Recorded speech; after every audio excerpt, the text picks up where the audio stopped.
Ya, masih bersama kami di Indonesia Bicara dan kita masih terhubung dengan Mas Emil, Wakil Gubernur Jawa Timur dan juga Pak Ganjar Pranowo, Gubernur Jawa Tengah dan juga Pak Tri, epidemiolog UI.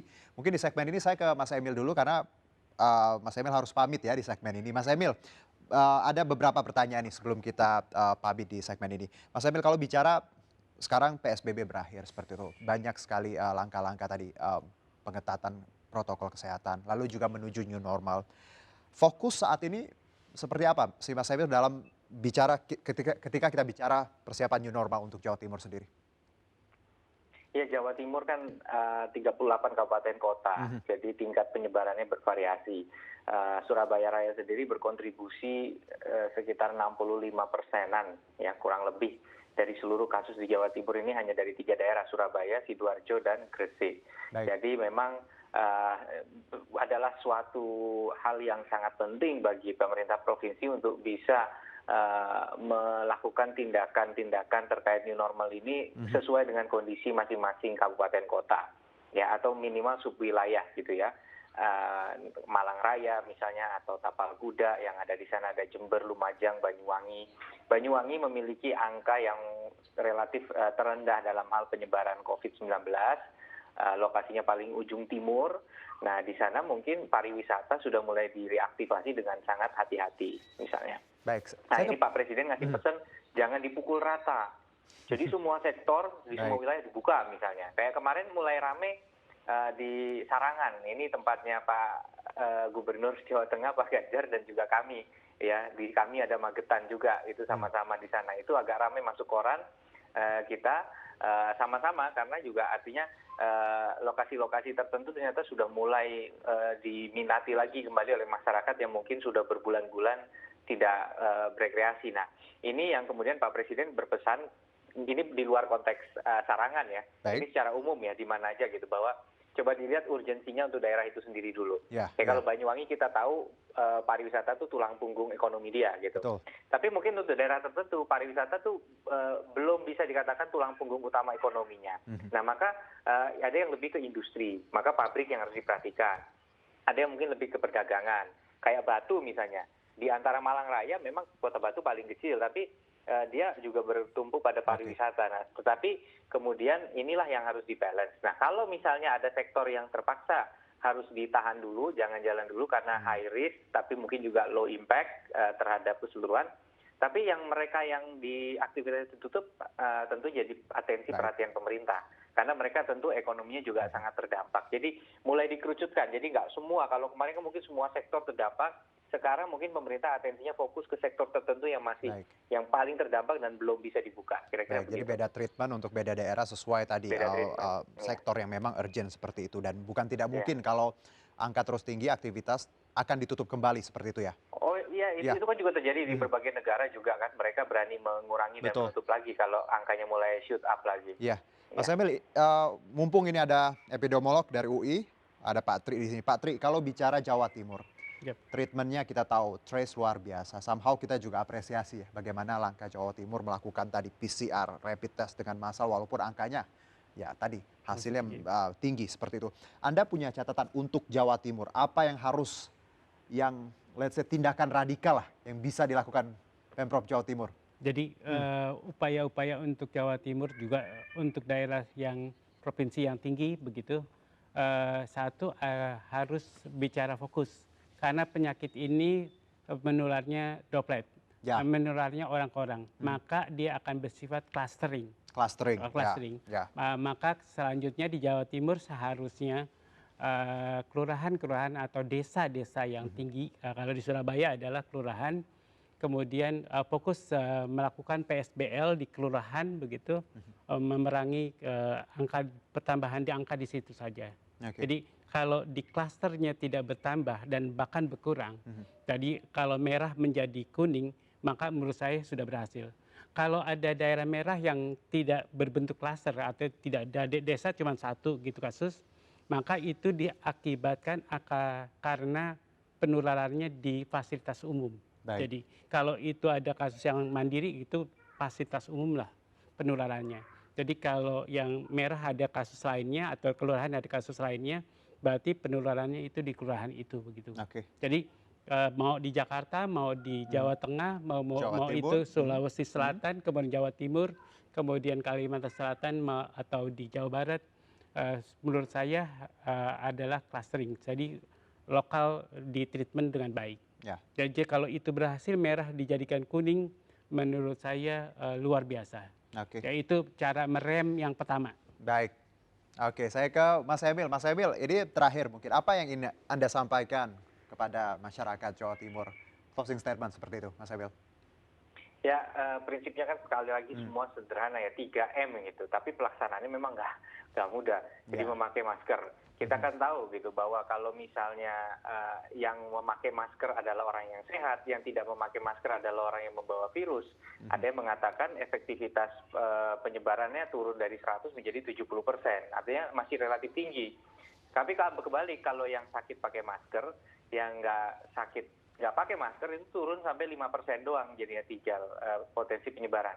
Nah kadang-kadang kita pakai masker tapi kita nggak menjaga juga orang lain yang nggak patuh. Jadi bahaya kalau orang lain nggak pakai masker kita merasa aman karena kita sendiri pakai masker, itu false sense of protection, bahaya. Nah ini satu yang perlu diingat. Jadi walaupun pakai masker jauh-jauh jaga jarak dan hati-hati juga. Terutama dengan orang yang nggak pakai masker, hati-hati banget gitu karena kalau dia positif resiko penularannya tinggi. Yang kedua juga mencuci tangan itu tadi gitu, bahwa kesadaran gitu, orang merasa pakai masker selesai padahal yang paling bahaya tangan kita sudah menyentuh banyak tempat. Nah inilah yang kemudian selain dari kita menghindari kerumunan, harapan kami bahwa tentunya masyarakat bisa menyadari pemerintah mau tidak mau harus menggunakan berbagai macam metode. Misalnya penutupan jalan untuk kemudian mengurangi intensitas kegiatan, atau bahkan kalau di satu tempat seperti kata tadi disampaikan, tempat yang droplet yang ada potensi penyebaran itu harus ada treatment beda. Kalau desa ada kasus lebih dari sekian, ya mau nggak mau ada isolasi lokal, bukan isolasi rumah lagi, isolasi neighborhood untuk memastikan semua kondisinya baik, atau isolasi tempat kerja, isolasi pasar, itu isolasi satu tempat umum. Itu harus dilakukan dan mudah-mudahan masyarakat menyadari bahwa ini adalah untuk menyelamatkan dan untuk kemaslahatan masyarakat pada umumnya. Baik. Mas Emil, terima kasih atas waktunya. Ya, Selamat kasih. bertugas kembali. Kita doakan yang terbaik untuk Indonesia, untuk Jawa Timur. Suwun. Terima kasih. Ya, baik. Tadi kita sudah menggali insight dari Jawa Timur, ada Wakil Gubernur Jawa Timur, Mas Emil. Sekarang saya ke Pak Ganjar lagi. Pak Ganjar masih bersama kami ya, Pak? Iya. Ya, Pak, kita tahu bahwa Jawa Tengah ini juga menjadi sorotan, bahwa tadi Jawa Timur di peringkat 1, Jakarta, lalu ada Jawa Tengah. Namun menarik juga Pak, bahwa berdasarkan survei baru-baru ini ya, Anda dinilai salah satu kepala daerah yang tadi responsif seperti itu, bagus dalam menangani ini. Namun kita juga tidak bisa memungkiri bahwa angka di sini terus meningkat untuk Jawa Tengah. Kalau tadi Jawa Timur menerapkan bagaimana penerapan CCTV, baik itu di pasar tradisional maupun tempat-tempat umum. Jawa Tengah sendiri kita tahu rumah ibadah, sekolah, pasar juga ini masih menjadi klaster-klaster penularan. Kalau pasar tradisional kita tidak terlalu banyak dan insya Allah mudah-mudahan tidak ya. Baik. Bahwa itu pada kelompok rentan iya.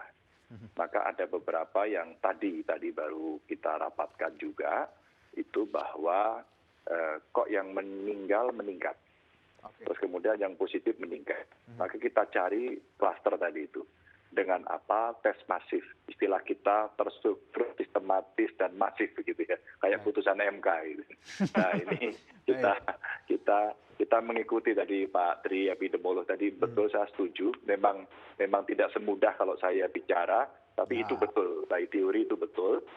Dan kita lakukan, maka kadang-kadang saya upload ke YouTube saya, ke IG saya semata-mata untuk memberikan peringatan kepada masyarakat karena sosialisasinya mesti terus-menerus.